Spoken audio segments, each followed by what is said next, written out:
So as I'm zoomed in here and I was treating the house and working with it and transitioning the driftwood elements, I noticed how bright these trees are.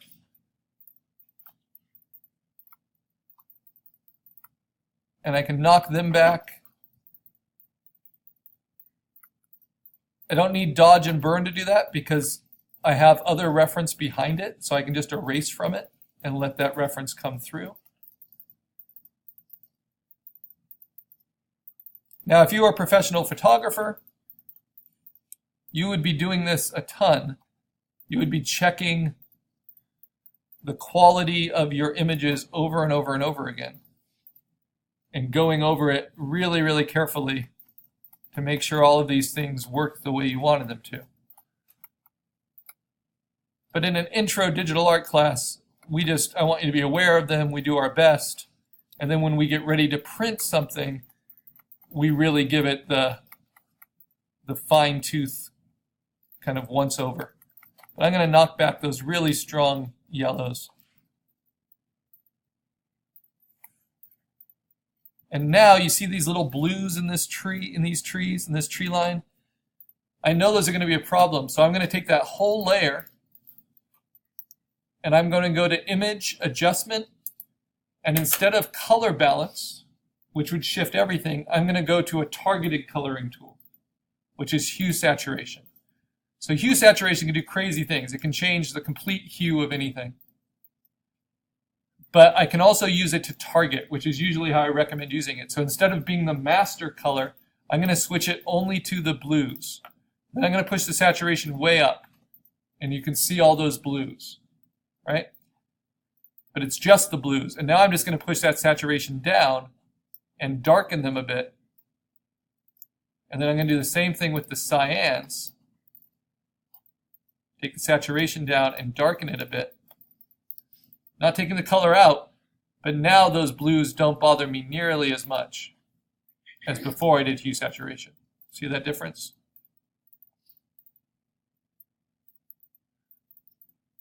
So that is helpful. Okay, but you'll notice all these little holes in the tree. It looks like a Swiss cheese tree. That's a little bothersome, especially because the reference of the trees behind it is nice and sharp. So we need now some special effects. We need some atmosphere. This doesn't look stormy yet. This doesn't look wet. It doesn't look like it's raining, right? It looks like it's night sky. It also still looks like earth, so I guess we should fix that really quick. And I can go to my assignment and see if I have any references that are otherworldly, if I ever pulled any. They're easy to find, and they're actually public domain, because the only cameras that take pictures off of our planet are ones that are paid for with tax money. And we didn't cover this quite in our discussion, but if something's paid for with taxes, especially federal taxes like NASA, then it is public domain. So I'm going to look up NASA space images. This is why so many designers love to use this kind of imagery, because it belongs to us anyway. So what's going to look otherworldly? And I'm looking for a night sky. This one looks pretty good. And it's huge reference. Also, these space telescopes tend to be pretty high in resolution because they go to a lot of effort, right? But this one is great. It shows in orbit of a planet with the atmosphere and the satellites. And I'm just going to view the image, make sure it's decent.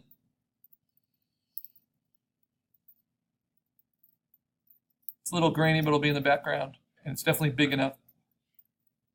And I'm going to put it over the top of everything and then stretch it because I want this atmosphere to still remain intact. I'm going to hold down Shift as I stretch it. But there you go. And then I'm simply going to move it down through the layers using Command left bracket until it's in my background, or at least right over my background. And then I'm going to play with opacity. And I'm going to start kind of blending it in.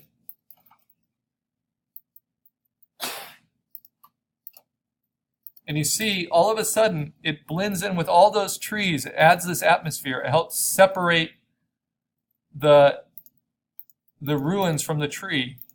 And it gives me more kind of mist and atmosphere, and it gives me this weird kind of curved perspective of a sky, which makes it look a little more alien. So how would you clean up the edges of that top? So the edges are actually, of this texture overlay, are going beyond the edges of my picture. Yeah. So there's no edges I need to clean. Does that make sense? And then at the bottom edge, it's overlapped, with all of these elements. So if I move it up through my layers, then it's a problem because I have a hard edge down here. But because it's behind all those layers, it's not a problem. So that's one way I can make it look less like it's earthly. The other way, I can keep layering these textures in, is I can, take some crazy image like this. Even though this isn't 10 megapixels,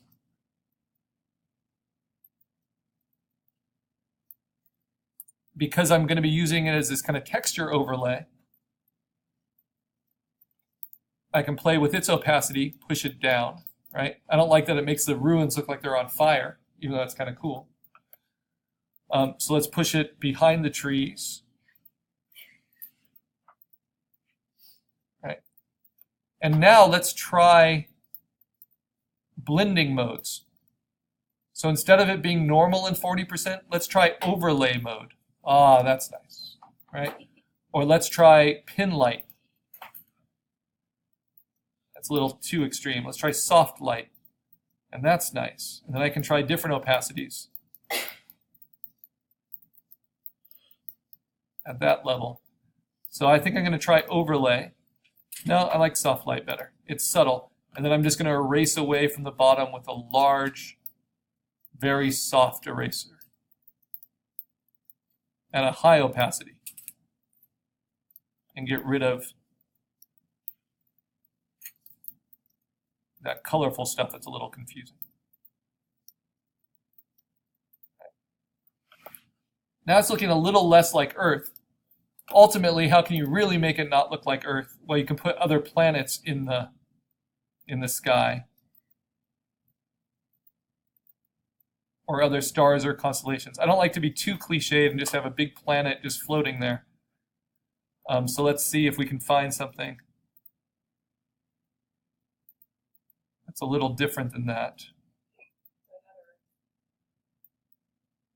Yeah, we could have another Earth, we could have an exploding sun, but I don't want anything so extreme that it's, oh, this is nice, a little nebula here, a little cloud nebula. I don't want anything so extreme that it's going to pull all the focus away. So again, how would I put this in? Well, this time I'm going to select around it and cut it out. I want some of these stars, but I don't want the hard edges. So Command J, duplicate it, turn off the layer behind. Now I'm going to use 100% opacity eraser, soft edged, and I'm going to get rid of all the hard edges. Whoops, somehow I got in a different layer. Let's make sure I didn't erase something I didn't want to. I'm going to get rid of all those hard edges so it can blend in more easily. This is just like returning to what we did at the very beginning of this project. But now if I use something like pin light, nope, not pin light, soft light. Yeah, there we go. Even though it's at 100% opacity, you see how it kind of blends in with its environment. And I can stretch it because it's organic. And I'm going to set it kind of behind this planet and erase that edge out. Like so. All right, so that's looking very otherworldly. And then I'm going to play with its opacity and its levels, because I don't want it to be so dark there. So I'm going to limit its darks. See, so you don't always have to erase, because I want some of those stars. But to get that kind of feeling of something different. And then within that, I could put a planet or something if I wanted. But I like having a lot of air.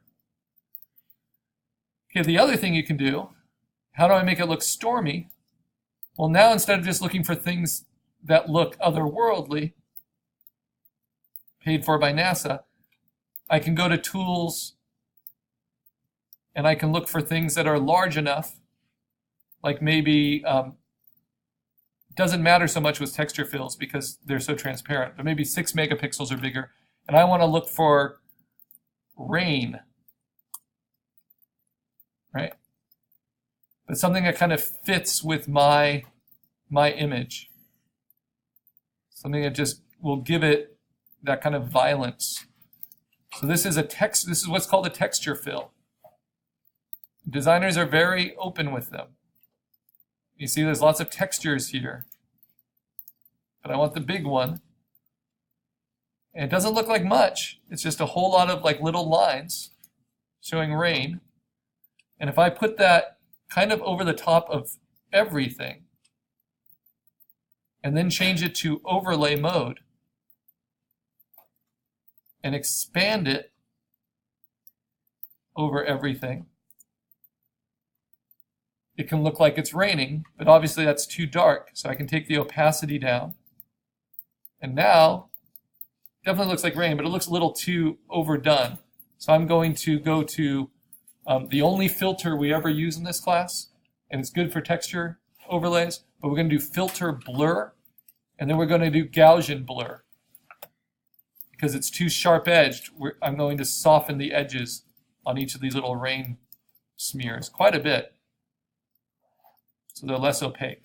So that's going to help. Then I can push it down through the layers and see, okay, it's most helpful there, not so much in the foreground. Then I can find other rain.